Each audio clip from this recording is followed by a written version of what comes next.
Right,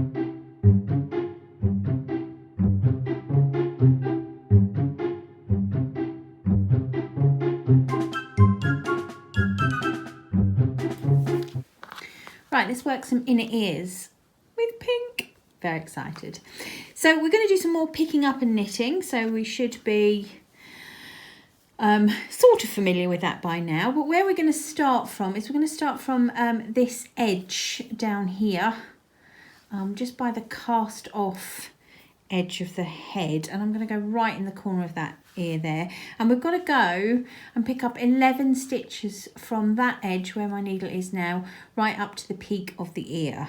That might be just too much for me to cope with by eye, so I'm going to chunk mine up, as I mentioned before, by just folding the ear in half and popping in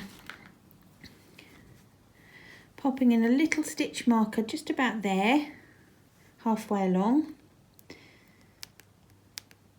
It's not a stitch marker, is it? Well, you know what I mean, a safety pin. There we go. So I'm going to put one at the very beginning of the corner of the ear, one at the very tip of the ear, and I'm going to put one right in the middle. Okay, and I think that's going to mean I'm left with 4 each side of the centre. So 4, 8, 9, 10 and 11. All right, so that makes that easier for me. That means I now know I've only got to put 4 in there, and I can probably manage to do 4 reasonably well spaced out. Certainly a lot easier than trying to sort of reasonably space out 11 by eye. So just a little tip there. So in the normal way that we've been doing, I've just put my needle through the work and I'm picking up or wrapping the yarn around the needle, the pink yarn, and picking it up thus. Okay, so now I've made my corner stitch. I'm going to do 4 before I get to this safety pin. So as evenly as you can. 1 and 2, 3 and 4. So I've now got 5 actually in total because I put 1 in the corner, and I'm going to put 1 stitch right where that safety pin is because I know it's the center point of my ear, or the ear, not my ear. It's far too pretty for my ears. Right, I can take that out now because I don't need it anymore. So I've got 2, 4 and 6 stitches in total, and I've got to do 1 right where my thumb is, so I've got to just find 4 more stitches until I get to my thumb. Okay, so I just think it's a little bit easier to do it in little chunks like that, rather than that's a tip from someone who's bad at this. I'm not naturally neat and easy, neat, and I don't find things like this particularly easy. So this gives me my best shot at getting some evenly placed stitches, I think. And you never know, it may help one of you out there. If you've got a better tip than that, and I'm absolutely sure you have, please do let me know because I'd love to hear it. Okay, so it's kind of roughly following, should be just about following that same knit line all the way down there, and I've picked up 11 stitches. Making these inner ear pieces are very straightforward, knitting and purling with a couple of decreases thrown in. So really that was the tricky bit, where to pick up and knit. So I'm just gonna go ahead and make left inner ear side 1 and show you what that looks like at the end. Right, so I'm just casting off this first part of the inner ear now. Come on. And what you will see is that it's just it's so fluffy. So very fluffy. It's just a very small kind of flap. It is incredibly, I can't wait to show you the kind of mechanics of this. It's so clever. It's easy peasy to do. Just a little flap of knitting, nearly at the end of the cast off.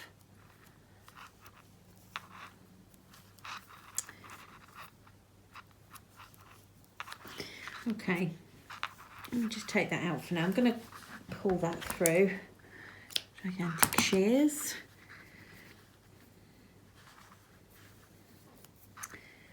Right, I cannot wait to show you what happens with this, but for now what it looks like is just a little sort of flap coming off the edge of the ear, and we're going to do the same thing on the other side. So for this flap we're going to pick up a knit again in exactly the same way. So I'm going to start at the peak of the ear, or the tip of the ear, and work down to the this corner edge of the ear here, and pick up and knit 11 stitches again. So I'm going to do my little trick one more time, which is to say fold it in half, whoops, pop a pin in, and I'll know that's my halfway point. So I know that I've got one at the corner, one at that corner, and one in the middle to pick up, which gives me 4 stitches to make between those points. So again, just perhaps a possibly slightly easier maybe way of working with picked up stitches. So let me go ahead and pick up and knit 11 evenly, and trying to follow the same kind of line along. So I'm rolling the edge of the stitches out, and as you can see roughly there, putting my needle through the work so that there are 2 yarns going over it, going over the needle. So I'm now going to put my last stitch in, right in that corner, and go through 2 yarns. Okay, so again I've got 11 stitches picked up and knit allegedly there, and I'm going to start left inner ear side 2. Yet again, there's nothing tricky about the 5 rows that you're going to work for this, so I won't go through them. I will just make it and show you what it looks like at the end. Right, here we are with our blatantly obvious ears. okay, they're not blatantly obvious just yet. We've got a couple of things to do before they become so, but it's not too much work. So I will show you what we're going to do. So you can see I've worked the inner ears on both ears here, so 2 little pink parts per ear. And what we're going to do is we're going to sew those inner ear parts together so we can kind of tuck them in. If I just sort of fashion that with my fingers, I don't know, truthfully, if I was on camera then, because I was so busy enamoured with these ears. So just kind of mocking it up, I'm going to join the pink parts together so that they can fold into the ears, like so. So you can probably see now kind of how that works. So how do we get from here to there? Easy peasy, lemon squeezy. And we're going to start with a good old back stitch around these pink parts. Now if you leave the ends long enough, that's fine, you can use that, but I've just thread up another little bit of the pink yarn onto my darning needle for ease of demonstration. And what we're going to do is we're going to fold those pink sections towards each other and line up the edges. So you will see your yarns, your kind of cast off yarns, aren't in the same place. That's fine, that's correct, that's exactly how it should be. But you will see you've kind of got a slant, and then a straight. Though the slant and the straight is the bit that you're going to join together, and you're going to leave this section, which is the bottom of the ear. You can see it's the bottom of the ear. You're going to leave that section open. Okay, so you've just got, if you look on your lovely pattern, you've got a very clear indicator of which part you're going to sew together. And we are just going to use a little back stitch. So I've thread up my needle with a bit more of the woolly pink yarn, and I'm just going to kind of attach it like so. Okay, so back stitch. What again is so great about this is that nobody's going to see it because it is so fluffy. It just gets lost in there. So I'm going to go through where I can't even remember where I've got to. Okay, yes. Go through, come back, and go back that way. Okay, so just kind of when you come back through to the front, you're kind of moving along a bit. Okay, that's all we're going to do all the way along. And I don't know about you, but at this point I am thinking of my what was called textiles back in the day. My textiles teacher, Miss Davies, who used to have a lovely pleated skirt and a long slouchy boot. It was the 80s. I did love her. She would hate this because it's really untidy. She was very neat and beautiful. But it doesn't matter. This is the great thing, Miss Davies. You're not going to see this, love. It doesn't matter. Okay, so I'm going to work all the way, all the way, all the way up to the top.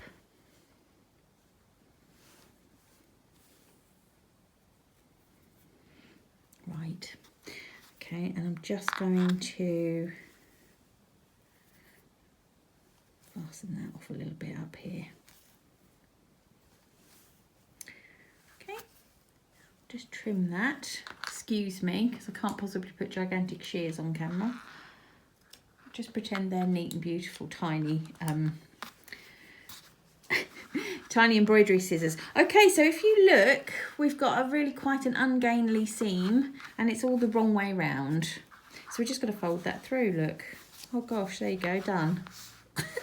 Lovely. So now everything is tucked in neatly, and you've got that lovely seam up the middle, which we wanted, because look at our bunny with his seam up the middle. Fabulous. Fabulous.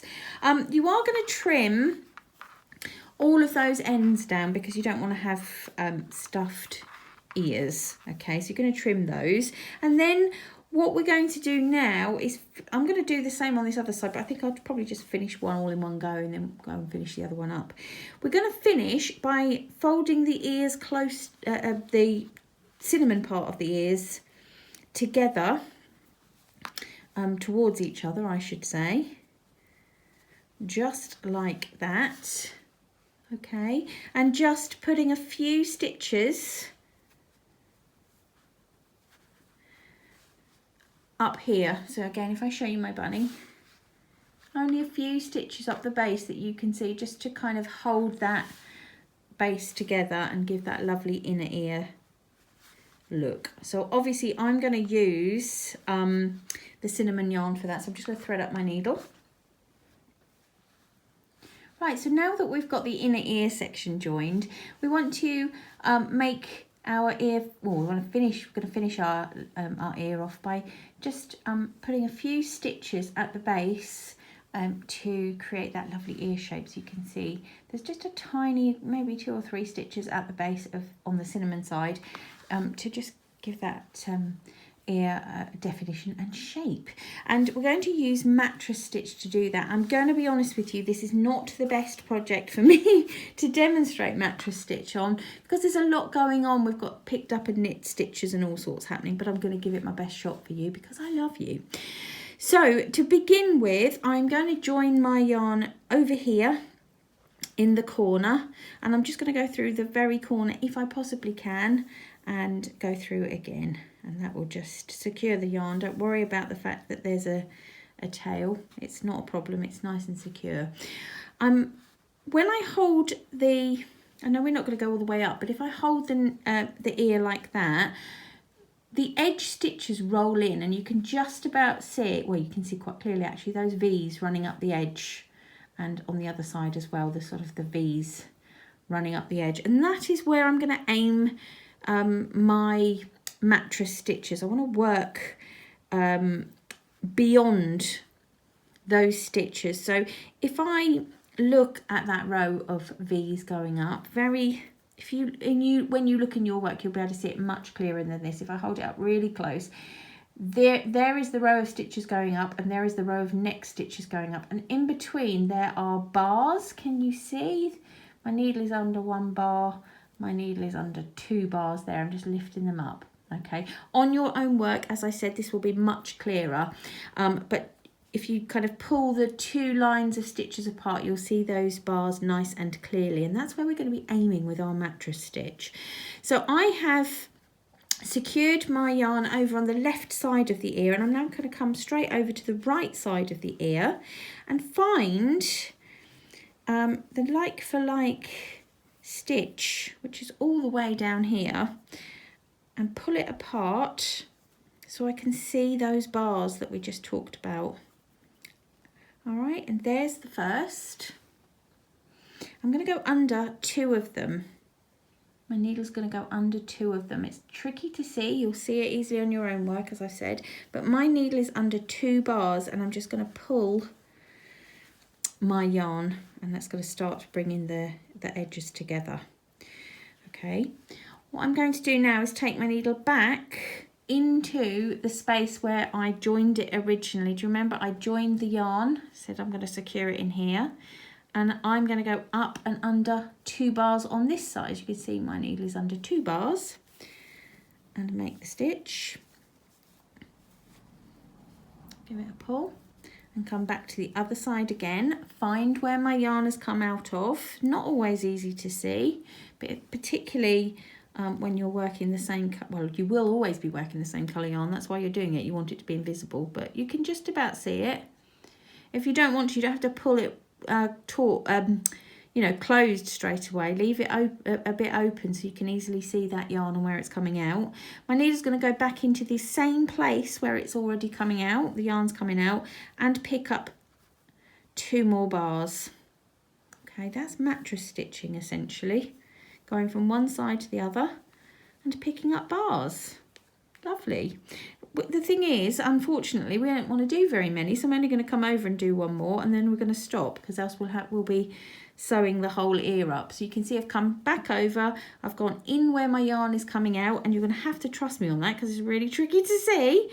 I'm picking up 2 more bars. So let's just do that. You will see, if I hide all of that, you will see those kind of laces going up.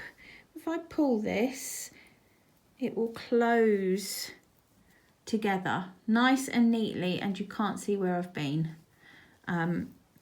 This is a gorgeous project, absolutely adore it, but you try doing that on a sweater or something with a big old seam. I'm telling you now, people, you feel like you've run a marathon, climbed Everest, or landed on the moon. You do feel like you're some sort of hero, and of course you are, because look at that, it's fabulous. So we've mattress stitched a few stitches to give our ear a little bit of definition, and I'm going to just pull that. I love that tip like that. I've already done the other one, and I'm going to give that little tip a pull up and out as well. And we have got a couple of really cute bunny ears ready to go.